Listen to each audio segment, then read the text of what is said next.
Morning. How y'all?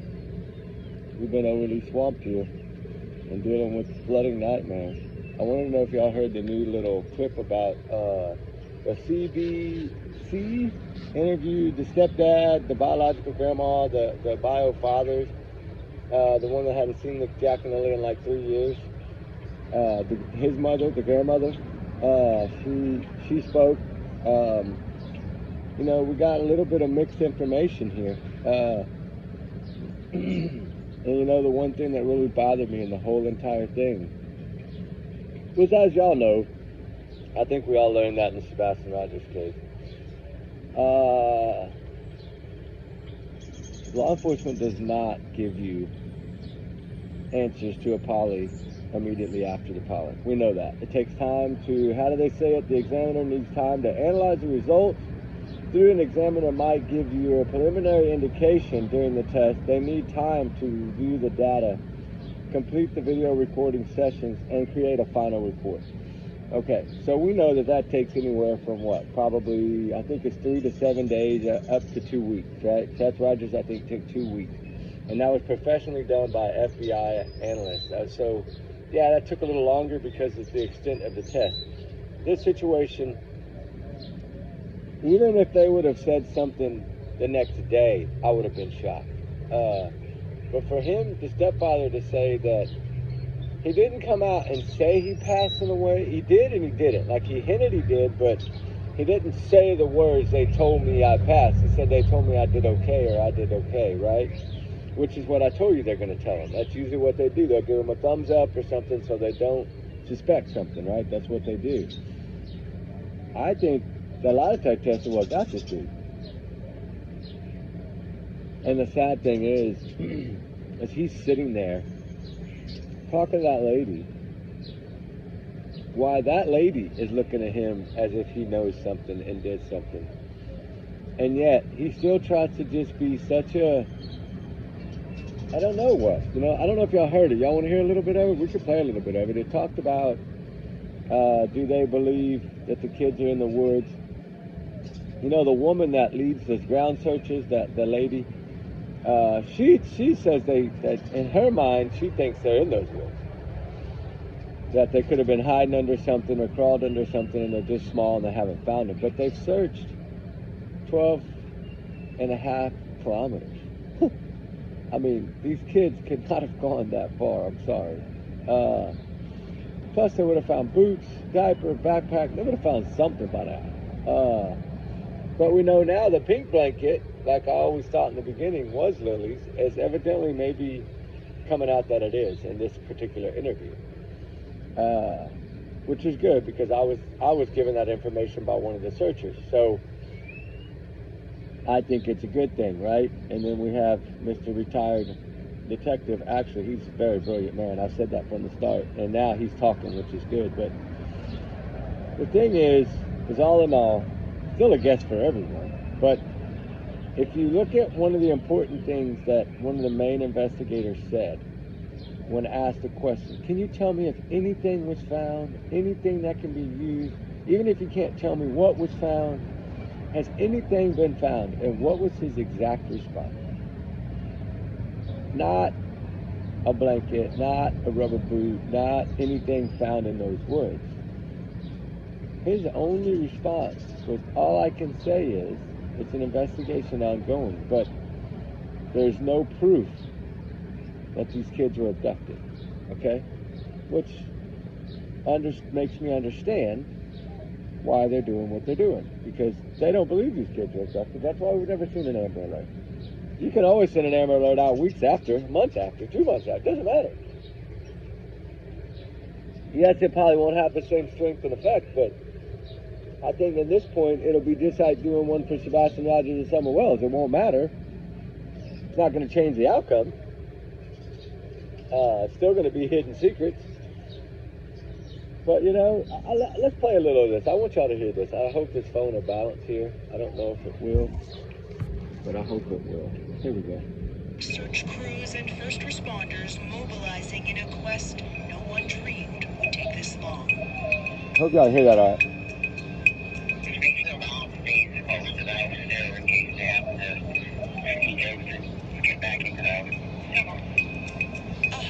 I think it's too soft. Hold on. Let me turn up the volume.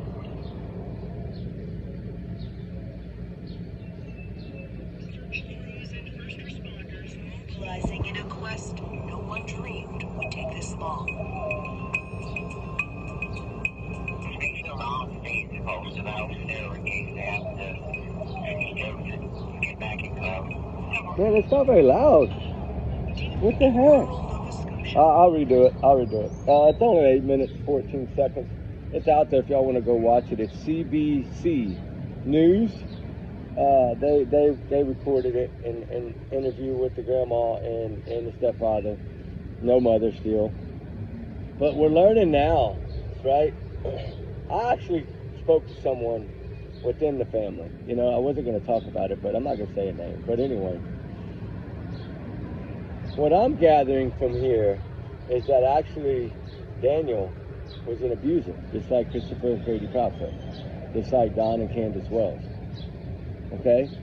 This is what's come out now, that he was very strict, disciplined, lost his cool very easy, snapped a lot, which is kind of the same thing of the Prophet.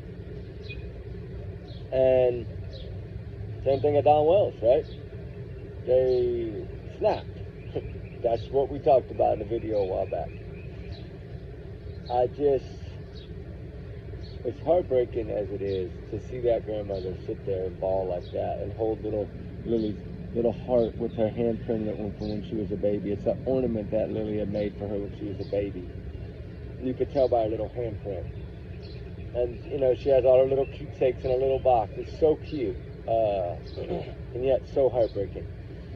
Because the grandma clearly made a statement that they deserved better. And they did.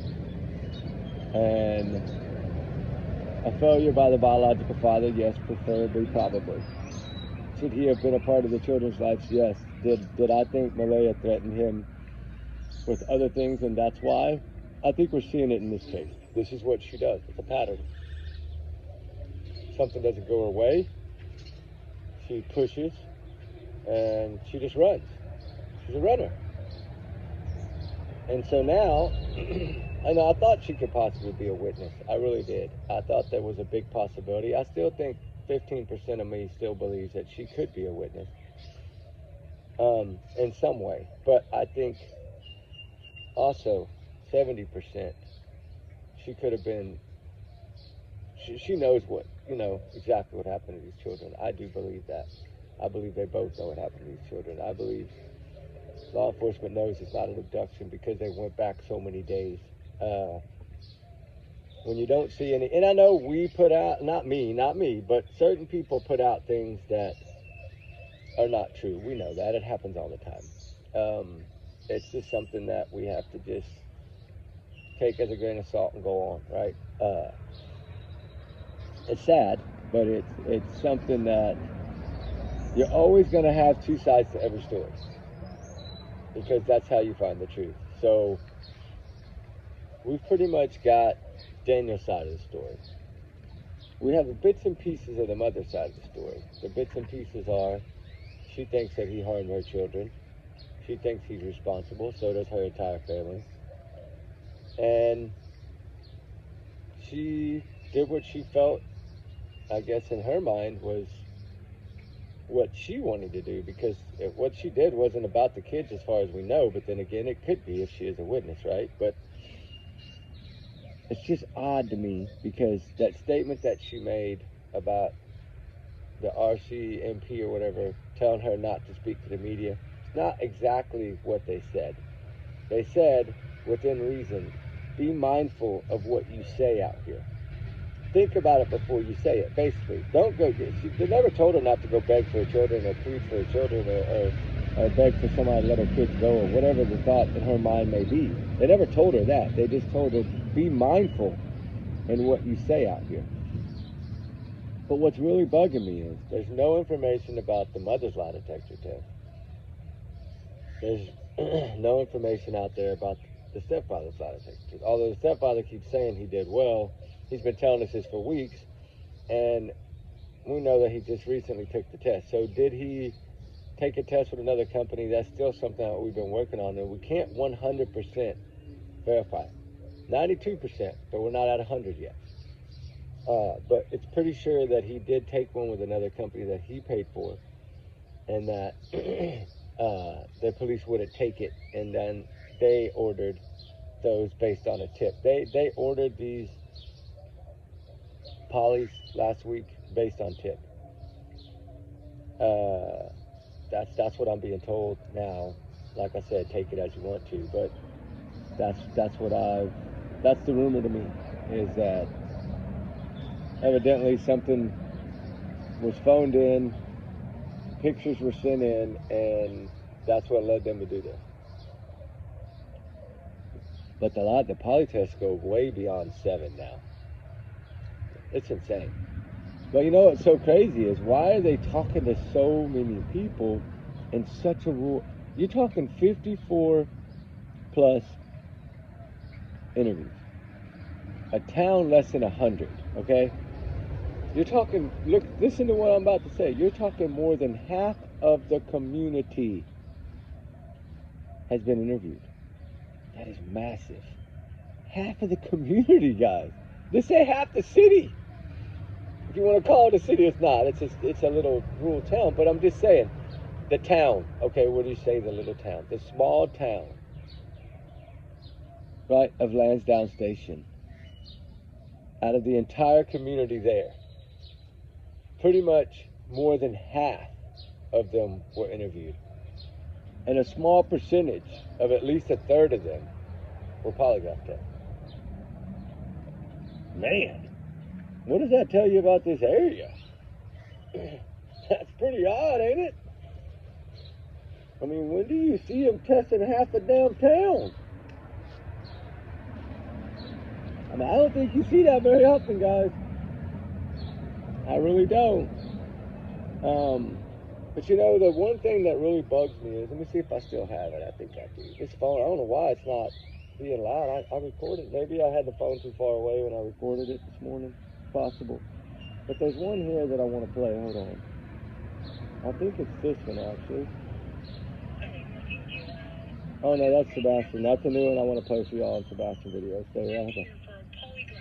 Hopeful it would help the search and ease public speculation. I know it would be a big help in the case and kind of narrow down maybe some of the speculations and just provide more evidence. Daniel Martel says during the polygraph test he was asked several things, including whether or not he was involved in the disappearance of the children. He says both his cell phone and that of his estranged wife were confiscated and searched by investigators. This and weeks of interviews, there still hasn't been a major break in the case. And for their stepfather, the silence inside the once busy home is deafening. Going from a family of 7 to just me, I mean, I have nothing but time to just think. RCMP insists this is still very much an active investigation. They're reviewing surveillance footage and following digital evidence. But the emotional toll has already left its mark on Martel, including the loss of custody of his daughter, Meadow. I haven't even got to see my own kids. Not even Meadow yet. But I'm still hopeful. I have supervised visits coming up that are granted by CPS. The children's stepfather says he's grateful to the investigators and to people who continue to share tips, even if none have yet led to finding Jack and Lily. Until then, over a month... Huh. Y'all hear that? He's got supervised visitation coming up. What happened? This man has not even got to go to court and fight for any kind of custody arrangements or agreement with Meadow at all. And he is being blocked. That's huge. It's basically supervised. They don't trust this man, even around his daughter, that on May 2nd, he laid in bed with that morning, supposedly, with Malaya, feeding the child and trying to get her back to bed. And yet, he's stripped of all of that before he even had a chance to fight for it. Tell me that don't make sense. That is serious. Like really serious here. And I think that has to do with something in this case. This is why I think that the mother is being a witness in some way. Now, it might not be the witness we think, but it might be a way of helping them with the investigation as far as understanding Daniel. Because as of right now, everything's pointing to him. Like I've said from day one, everything is pointing to him. Yes, the mother, there's still a 50%, 70% chance that she is involved. I do believe that. At least I think she knows what happened. I don't think she was part of, getting rid of the kids, but I think that, someone had to stay with the baby. So that's why I'm assuming that it was him, unless the grandma, his mom, stayed with the baby. But think about that. Why did his mom leave? Why did his brother leave? Why are they on the run? Why is Daniel all alone out of having 7 people live out there and now it's just him? Why did they leave? The law enforcement moved them out of there too? Are they sitting in jail for substances from one of the rumors that I've heard? I don't know, guys. But it doesn't sound good, whatever it is. And these kids, I do not believe, are in those woods. But there is a possibility that they are in the woods. We have to keep that into consideration. There is, even though the dogs couldn't pick up a scent, which doesn't make sense, but sometimes things don't make sense. And that's what thinking outside the box helps, to me. But listening to what they tell us. And for him to say that little smirky thing yesterday on CBC News about the poly, and how immediately after they told him that he did well, or whatever, he did okay, or whatever, and that he passed, or whatever he says it, however he said that. He was hesitant to say it, but he said it, and we know down deep they did not give results, by the way. They might give you a thumbs up just to keep your mind settled down at ease, that they're not really looking at you when they are. Like, who's the suspects here? Of course, him, his mother, his brother, and Malaya. They're the ones that were there. So, out of those 4 that were there, Eva Meadows a dang suspect at this point. She was in the home. Even though she's a toddler and can't even walk probably, she's still, and you know what I'm saying? Like, none of them are clear, right? Like Sebastian Rogers' case, they're not clear. And, if we go back to working one day a week, how they're surviving. I've told you how they're surviving. They've told us what kind of house this is. We all know that. It's not dumb. You can see the tires laying around by all the different vehicles. Like they're moving stuff in tires. You can clearly see it. I mean, why else would you have random cars that look like they belong to freaking, like scattered out everywhere with front tires missing and back tires missing and spare tires laying beside the car, right? Like deflated. Like, come on. They didn't try to hide this. You can't work one day a week and take care of a family of 7. Or whatever. 5. Like, and child support, right? He has other kids, so is he paying child support? Because it does say plural, and he lost all rights to his kids. So we know that he had 2 other kids from another woman or whatever, from what the rumor is. But he clearly told us his kids. So he didn't say Meadow, he said kids. So it tells us that, that is pretty much correctly, that he does have other children. But does he see them ever, right? Or if he just stripped the rights of them and he doesn't even see it? I don't know that. But I know that this shit, excuse my language, ladies, it doesn't make sense. I know that it doesn't add up. I know that law enforcement knows way more than they're telling. I can clearly see that. When you put them on a sit down like that, first time I've actually seen him sit down and talk with any news channel, you can clearly see that man's face. Like, the way he dodges certain things and sugarcoats certain things to not leak anything, you can tell they're onto a trail. They know what they're running with. It's just a matter of time. But how much time? Because little Jack and Lily, if they're not with someone, they can't have made it this long in the woods. There's just no way. They're too little. There's no way. I mean, I guess there's a 1%, but I just don't see them being able to take care of themselves out there. But, you know, what's the answers? I don't know, guys. What's the truth? I don't know. To me, this case is turned into a Travis Decker case, right? Sebastian Rogers case. It's like, are we going to get answers? I don't know. Like I said on the Travis Decker, I don't think they'll ever find that guy. I mean, eventually maybe, but I don't think he's very far from where his truck was. I really don't. I've always thought that. I don't think he went very far or taken very far, whatever the possibility could be, because we know that there was male DNA blood found there, and it's not his, evidently. So if it's not his, I mean, if it's his, then, sorry, if it is his, turns out to be his, then that's not going to be good. It depends on how much amount it was. Evidently, it was a pretty good amount, but that's another case in itself. But that's a heartbreaking story, too. There was 2 individuals in this case, 3 individuals in that case.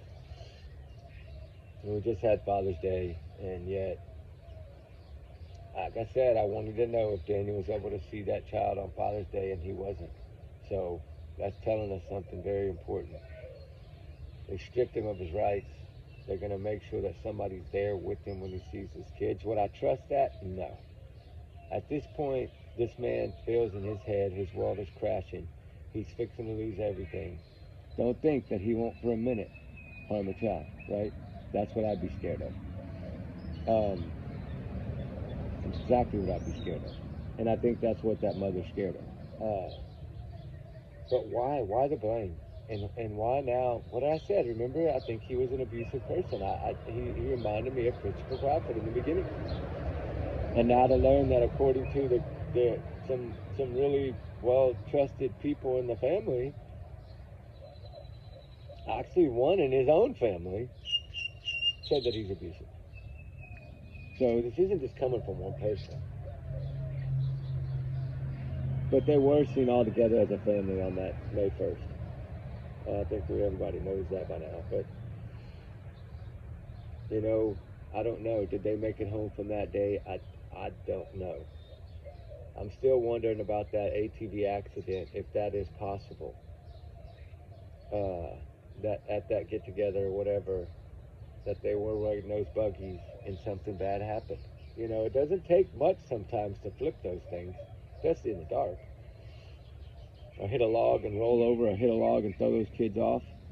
Yeah, it doesn't take much hitting that hard ground either. Not when you're a little fragile like they are. I mean, I don't think either one of them were over 50 pounds probably. They look so little. Little angels deserves the truth. I hope to God, I pray to God someone within the family has them and they're safe. That's all I can pray for at this point. Do I feel that? No. Do I feel they're within 50 miles of that home? Yes. But you gotta remember, this is a man that hunts and fishes and hikes and loves the wilderness, so there's no telling. He knows areas that they don't know. So maybe the searching woman is correct. Maybe they are in the woods. She didn't clearly say how they got in the woods. She just said that she felt they're in the woods. But then the other man does not believe they're in the woods.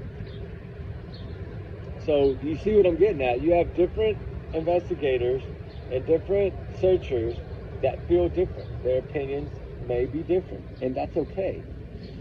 Everybody has to go with their gut, right?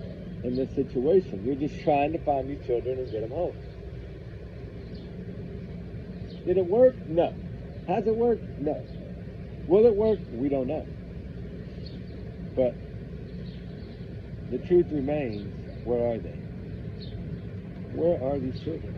Where could they possibly be? The same question we ask ourselves about Sebastian, Samuel, Nikki McCann, Susan Simpson, Harmony Montgomery. I mean, we could go, the list goes on, right? There's so many children out there missing, and people out there missing, grown-ups, that have not been found. But you know, the one that was at the campsite, in that thick rural area of 26,000 acres, Jessica Kim, she was found. Now, do I think they're going to turn that into foul play? I'm just going to say I'm 50-50. on the Jessica Kemp case. I think maybe 60-40 that they're going to turn this into criminals. I think something bad happened. I don't think this woman that hiked all the time and camped all the time just wandered out in the dang pasture somewhere and that was it. I just don't see that. But it's a possibility. I hope that family gets answers. I've reached out to the family. I give them my condolences, my sincere condolences. That's a heartbreaking story. Mental health is involved, right? It's tough. It's tough. They need help. And they need somebody to stand up and get them the help. Don't take no for an answer, right? I'm disappointed in whoever went and saw her that evening. When she complained of someone hiding under her car, I think they should have took that more seriously. Sorry. Especially when she told him she wasn't taking her medication. I think they should have took that seriously. Hey, let me get a female person out. Something. Let's get an ambulance just to check you out. Something should have been done. Sorry. I'm a firm believer that something should have been done. And maybe she would still be here with us right now. That's sad to think about, isn't it? Same in this case. I'm sure there's been people that have saw things with these children that didn't agree, because CPS has been involved in their life before, and we know that now. So why were they involved? And once they're involved, were they doing their job? That's the questions I ask. Because in Sebastian's case, they didn't do their job. Sorry, hate to say it. Sebastian Ledger's case, CPS did not do their job. And in this case, they probably didn't either. Although they're trying to do it now, right? With the strict visitation, somebody got to be there. He lost all rights to his kid. They stepped in now, but it's too late now. They're gone. Why didn't they step in sooner? If they knew this man was abusive. I'm just saying what's out there, right? He might not be. I'm just saying from what everybody's saying, he is. I mean, even members of his own family. I mean, there's an aunt that's saying he's crazy. I don't know. Is he? I don't know. He doesn't look to be he just doesn't look to be telling the truth, right? And that's just my opinion. But he could be. But I think there's a lot of lies in his conversations, because the mother told us that she asked him if he had heard the kids because it was quiet. He says in this new interview yesterday that he asked her. So you see what I'm saying? Like, his stories are not matching her stories. Her stories are not matching his stories. And the kids still haven't been found. So something's not adding up. I pray for truth. I pray for answers. I think these Sullivan kids need justice, and I hope they get it. I pray they get it. The main thing of all is to locate them. And then they can figure it out from there. And if they are in those woods on their own accord, then that's devastating. It's still the parents' fault. It's still the parents' fault for staying in bed that long. Why wasn't one of them at least at school? If you can get up at 6 a.m. to call into school, why in God's name can you get up and make them breakfast? Sit at the table with them, relax with them, hang out with them. Make sure that her cough's getting better. There's no medicine involved, no nothing. They didn't worry about her cough whenever she was missing. It wasn't even talked about.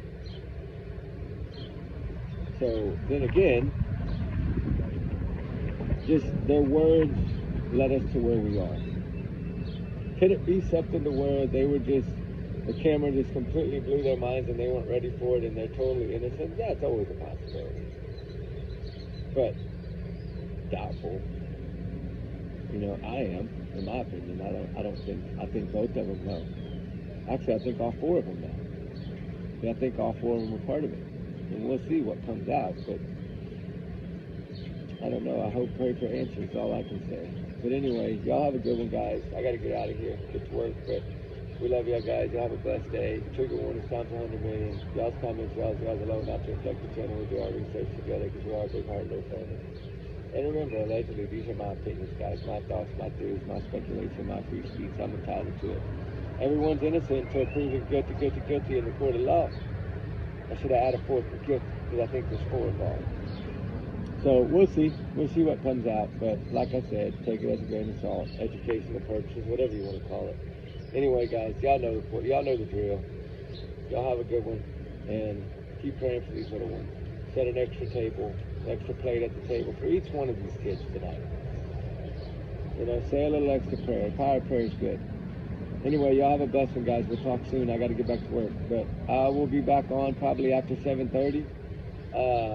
And then I want to talk a little bit about the Karen Reed case, because a lot of people are under the assumption that they're going to discharge her with the OUI.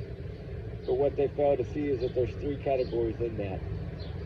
One is attempted manslaughter with the vehicle under the influence. That's what I think they're going after. I don't know. I could be wrong. I think they're going to charge her with something, like I said from the get-go. Usually the second time around, the odds are not in her favor. I think when they ask about those interviews that she had gave, if they could be used against her, that is serious. Because the taunting, the smirking, the overconfidence, saying she hit him, saying she clipped something, even the dad saying that he told her she clipped something. I mean, that's perfect proof that she knew she hit something. Why? Because the car beeped at her to begin with. She knew she hit something. If you hit a rock going down the highway on the ground, you feel it like you felt like you hit a crater. I mean, a small pothole. Imagine a 6'1", 200+ pounds. Gang right, enough to break a taillight. You felt it. You heard it. You knew it existed. And you drove off anyway, in my opinion. Now, I don't get involved in that case much. Y'all know that. It's some kind of Kool-Aid thing that I don't want to be involved in. I'm just worried about justice for John O'Teague. That's all that matters here. Is those kids lost their mother, their father, and then their second father, the figure that had taken over, their uncle. Imagine about Miss Ortiz, lost all, her daughter, her son, and her son-in-law. This mother has been drugged, and they wanted to pick on her. And Karen Reed had the audacity to be mean about that mother. That did it for me. But anyway, there's certain things that bother different people. And it bothered me is the children and the mother. Totally broken. And no justification. Just someone sitting up there saying, because she's got a high-shot lawyer, that now, oh, I didn't even do it when you said you hit him. I mean, come on. It don't make sense. Anyway, Jack and Lily need our prayers. Sebastian, Summer, all of them need our prayers, guys. We'd had some good news, but bad news yesterday at doctor. I got 7 more days. So I've had to move the summer well search by 7 days. Sorry about that, guys. I had to for health. Got to trust the doctors. I want to be 100% when I go. So needless to say, it did get moved back, but I have already reached out to everyone by email. Everyone is okay with it. Everyone understands. So thank all of y'all with all of our hearts, and my heart and my family's heart. It really makes us feel good that, you know, y'all believe that health comes first. That's amazing. I've already lined it out to where they can start the areas they want to tomorrow, and you know, nobody knows but us, so nobody's going to bother them. Nobody will know what's going on. Some people might see it, but I doubt it. It's such a rural area. I think we're safe, but I'll be there as quickly as I can get there. I already got the camper and the fifth and everything headed that way by somebody else, actually a dear friend. They're taking the command center up there for me, so all I have to do is just ride. But anyway, we will talk to y'all guys later. Y'all have a blessed day. All right, guys? Bye.